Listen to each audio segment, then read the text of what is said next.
Hello viewers, I am Deepti. Today I am going to make tips to score 80 on 80 for your ICSE Class 10 English language paper. Important points to remember for English language examination which is very near now. Let's start with question number 1. If you attempt original story writing, remember it has to be original. ऐसा नहीं है कि आप कुछ भी कह दोगे और वो ओरिजिनल लग जाएगा. होनी चाहिए, टीचर को इंटरेस्ट आना चाहिए. It must not have any connection with any story or prose piece that you have gone through in class 9 and 10. Use past tense and sometimes passive voices. Conversation should be there among the characters कि वो लोग बात कर रहे हैं, आपको उसके अंदर इंटरेस्ट आना चाहिए. लास्ट टाइम तक टीचर को लगे कि मैं पढ़ूं कि स्टोरी में आगे क्या हो रहा है, ऐसा इंटरेस्ट क्रिएट कीजिए. Second, if you attempt argumentative essay, make your stand either for or against clear in the introductory paragraph. As I have discussed earlier in my part 1 of this video that आपका -2 हो जाएगा अगर आप दोनों stand simultaneously ले रहे हो. आप हाँ भी कह रहे हो और आप ना भी कह रहे हो तो आपका -2 हो जाएगा. Don't be a pendulum. Don't attempt if you don't have ample points to go on with. आप वही पैराग्राफ चूज कीजिए जिसमें लिखने के लिए आपके पास बहुत सारा मटेरियल है. Third, if you attempt narrative essay, remember you need to involve and express your personal feelings in detail on the given topic. Narrative का मतलब ही क्या है कि आप उसके अंदर नरेशन कर रहे हैं, यानी कि आप अपनी पर्सनल फीलिंग्स को, और आई थिंक ये सबसे इजी पॉइंट होता है जिसमें आपके मन में जो है वो आप एक्सप्रेस कर रहे हो, तो ज्यादातर मटेरियल हम इसमें दे पाते हैं. Next is for descriptive essay. Descriptive में आपने डिस्क्रिप्शन देनी है अपने आसपास की, सराउंडिंग की या किसी भी चीज के बारे में, तो आप कैसे दे सकते हैं. सी वहां पर देखिए, व्हाट यू सी, क्या देखा उसको एक्सप्रेस करो. व्हाट यू स्मेल, आप देखो कि अगर बारिश हुई है, मुझे आसपास की स्मेल बहुत अच्छी लग रही है, उसको मेंशन करो. व्हाट यू हियर, आपने क्या सुना. What you touch, what you taste, सब चीजें आप मेंशन करोगे. डिस्क्रिप्शन ऐसी होनी चाहिए कि आपको देखकर ऐसा लगे कि हाँ ये वही चीज है जिसके लिए हम इस ऐसे को पढ़ रहे हैं. मतलब उस पूरी चीज का विविड डिस्क्रिप्शन आप अगर दे देंगे तभी आप उस पॉइंट को उठाइए. आप दे सकते हैं. तो जैसे मुझे याद है मैं एक बार एग्जामिनेशन के लिए गई थी, तो क्लास 12th का आर्ट का पेपर था. एक गर्ल को वहां पर ड्राइंग करते हुए मैंने देखा जिसकी ड्राइंग इतनी अच्छी थी. ट्रॉपिकाना की बॉटल है, हाफ ग्लास में जूस है, सामने वो कटा हुआ है, और उसको देख के ऐसा लग रहा था कि मैं उसकी ड्राइंग में से उस ग्लास को उठा लूं. ऐसा ही आपके टीचर को लगना चाहिए कि इतनी अच्छी डिस्क्रिप्शन है कि काश मैंने ये चीज देखी होती पहले. तो ऐसा डिस्क्रिप्शन, इतना विविड डिस्क्रिप्शन दो अगर आप ये पॉइंट चूज कर रहे हो तो. Next is write the essay or story or picture composition in at least 5 paragraphs. I am not saying exactly 5. At least 5 होने चाहिए ताकि आप डिस्टिंक्शन कर पाए, अपने पॉइंट्स को अच्छे से दिखा पाए. A standard essay always demands at least 5 paragraph. उससे ज्यादा हो सकते हैं. But do not exceed the word limit 300 to 350 words in composition. All these points are given to me by very senior most teacher of English department. So please listen to them carefully and try to adopt these points also. Do not write less than the word limit. आप मुझे कल किसी ने पूछा भी था ये question, क्या हम कम लिख सकते हैं? कम कैसे लिख सकते हैं हम? Remember, less number of words will end up in deduction of your score in any form of composition. Teacher को पढ़ते ही पता चल जाएगा कि आपने कम लिखा है. It means you have less knowledge. Do not use any contracted form. Cannot, want, aren't, didn't, if any form of writing. आप पूरा लिखिए. Can not, will not, are not. तो कोई भी contracted form मत यूज कीजिए. ये पॉइंट भी मैंने आपके साथ पहले भी शेयर किया है. No use of figures. आप ऐसे मत लिखिए कि 100, 100. Use words. He got 500 rupees. तो पूरा लिखिए आप. इंग्लिश है ये. Use tense judiciously while attempting any form of composition में, इंग्लिश के पेपर में tenses ही तो बेस है आपकी जिससे आप दिखा सकते हैं कि how good you are in this subject. Now come to question number 2. Whether you attempt formal or informal letter, sender's address with PIN code is compulsory, although there is no deduction for marks if you are not writing. But if you are writing, then PIN code must be in 6-digit code. तो ये आपको पता है कि 6 में ही होना चाहिए.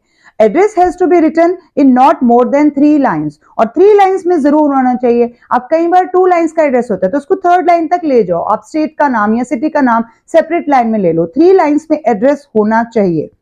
If you attempt formal letter, following points must be there in format of it.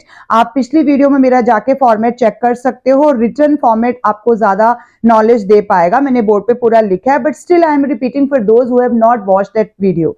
Sender address in 3 lines, then date 21st February 2024. Receiver's designation and address, if possible then write pin code also. Greetings, dear sir or madam. No respected sir नहीं लिखना है.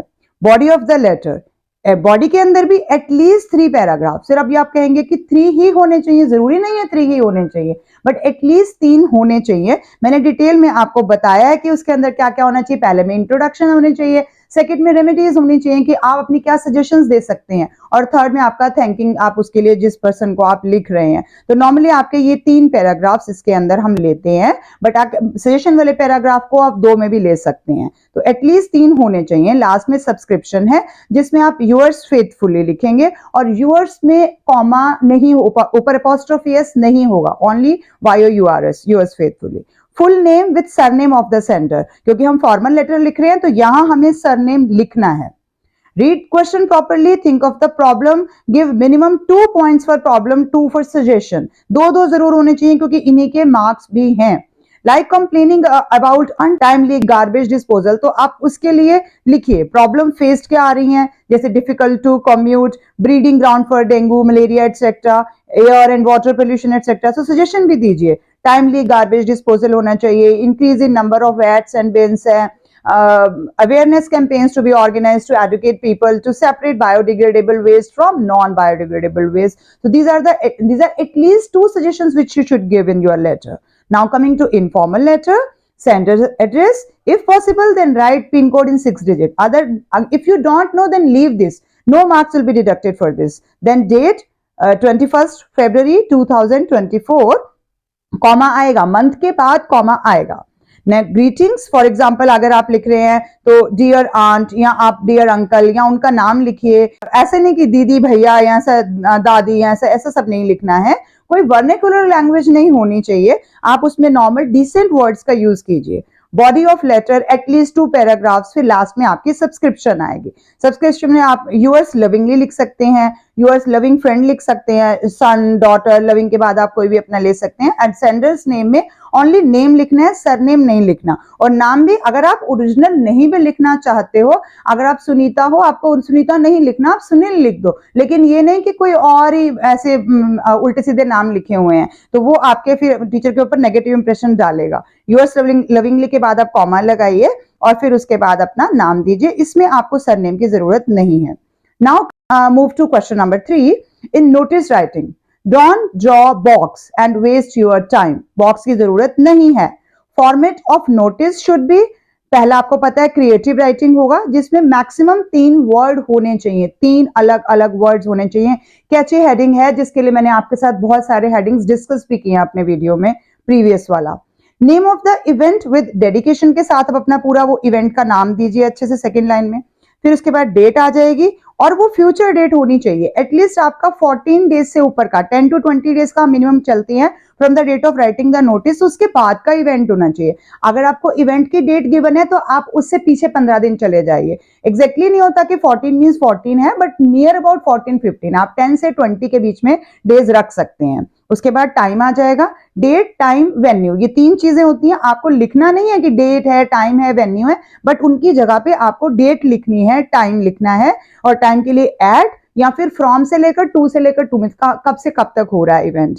And venue, venue means at, तो venue में भी आप eight लगाएंगे, किस जगह पे हो रहा है. Mention 2 places, small to big, तो पहला छोटा लिखेंगे यानी कि स्कूल हॉल, और फिर उसके बाद नेम ऑफ द स्कूल या फिर प्लेस जो भी आप ले रहे हैं. तो पहले छोटा नाम फिर बड़ा नाम, फिर टारगेट पीपल्स, फिर it must be written in 1 line only, छोटा सा होना चाहिए. Keep on and before dates close to the event date. Maximum आप ज्यादा गैप नहीं रखेंगे उसके अंदर, तो थोड़ा ही गैप रख के आपने लिखना है. बाकी इसका फॉर्मेट में पहले आपके साथ डिस्कस कर चुकी हूं. इसमें वर्ड लिमिट एक्सीड नहीं करनी है. मैक्सिमम आपको 2-3 लाइंस ही देनी है नोटिस के अंदर. बहुत बड़ा नोटिस क्या रह जाएगा फिर वो, अगर वो बहुत बड़ा हो जाएगा, it will become letter.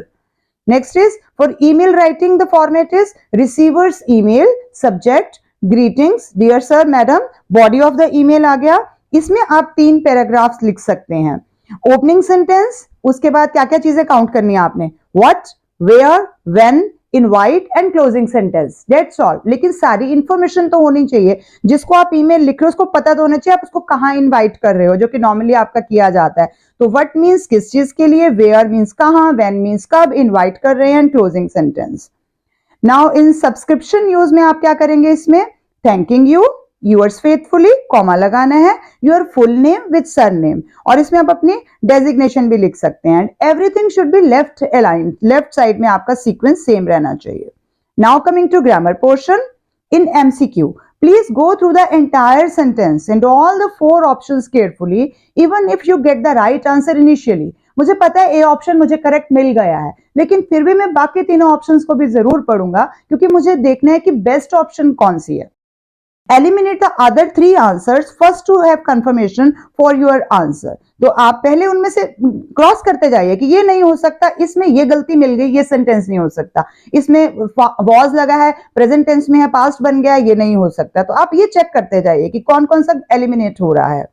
In preposition part, don't jump to the conclusion immediately कि अरे ये तो मुझे आता है, ये तो मैंने पढ़ा हुआ है। नहीं, think of other preposition or phrasal verb to have more clarity in your answer, क्योंकि हो सकता है उस जगह पर उस जो आप सोच रहे हैं उस वर्ड से अच्छा कोई और वर्ड वहां पर उस डैश को अच्छे से फिल कर सकता है।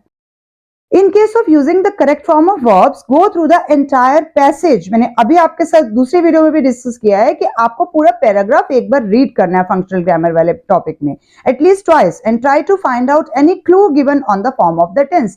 ज्यादातर पूरे पैराग्राफ को एक ही फॉर्म में रखा जाता है, बट इट डजंट मीन कि आपके 8 के 8 डैश में सेकंड फॉर्म भर दी तो सेकंड फॉर्म ही भर दी। आई नो ज्यादातर सेकंड फॉर्म ही यूज होती है, बट इसका ये मतलब तो नहीं है कि हम सारे 8 डैश में सेकंड फॉर्म ही भर देंगे। हमें देखना है कहीं पर टू के बाद हमारे पास लगेगा, कहीं एज ए जिरेंट यूज हो रहा होगा, कहीं हमें टू के आगे थर्ड फॉर्म लगानी है, और कई बार हमें सिर्फ सेकंड फॉर्म लगानी है वर्ब की। तो आपको पूरा पैराग्राफ पहले केयरफुली रीड करना है, उसके बाद आंसर देना है। और उसकी हेल्प लेने के लिए आपके पास जीरो फिलअप वाला आंसर होता है आइडिया लेने के लिए कि पूरे पैसेज में कौन सा टेंस हो रहा है, बट अगेन वो पूरे में रिपीट नहीं होगा, लेकिन ज्यादातर में वो रिपीट होगा।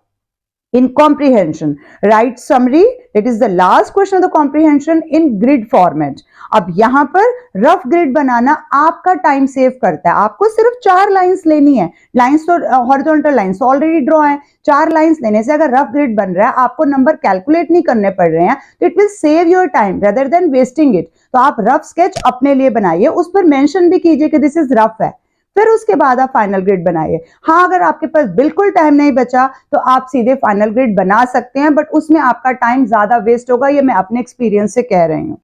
और सबसे valuable point, give 6 valuable points with in these 50 words. Comprehension का ये समरी वाला क्वेश्चन आपका सबसे ज्यादा स्कोरिंग बन जाता है अगर आप उसके अंदर 6 वैल्यूएबल पॉइंट्स दे रहे हो, और वो भी 50 वर्ड्स के अंदर। वो तभी आएगा जब आप कॉम्प्रीहेंशन को पूरा ऐसे अच्छे से निचोड़ लेंगे। Don't forget to mention which one is your rough draft and which is your final writing। खैर पता चल जाएगा टीचर को, बट आप मेंशन कर दीजिए। Use pen for both. तो आपको समरी का पूरा निकालना है, कंक्लूजन निकाल के फिर उसको लिखना है। इसीलिए मैं आपको अपनी तरफ से सजेशन दे रही हूं कि आप एक रफ ग्रिड बनाइए, उससे आपका टाइम सेव हो जाएगा। Thank you for watching till the end. Keep watching, sharing and subscribe to my channel. मैंने बहुत सारी वीडियोस फंक्शनल ग्रामर पे भी शेयर करी हैं, प्रेपोजिशन पे भी करी हैं, how to score 80 on 80 English language और लिटरेचर दोनों के लिए शेयर किया है, किसा पेपर्स आपके साथ शेयर किया है, ताकि एक आपको प्री बोर्ड की अच्छी वाली प्रैक्टिस मिल जाएगी। करेंगे तभी मिलेगा। Thank you for watching till the end and don't forget to share with others.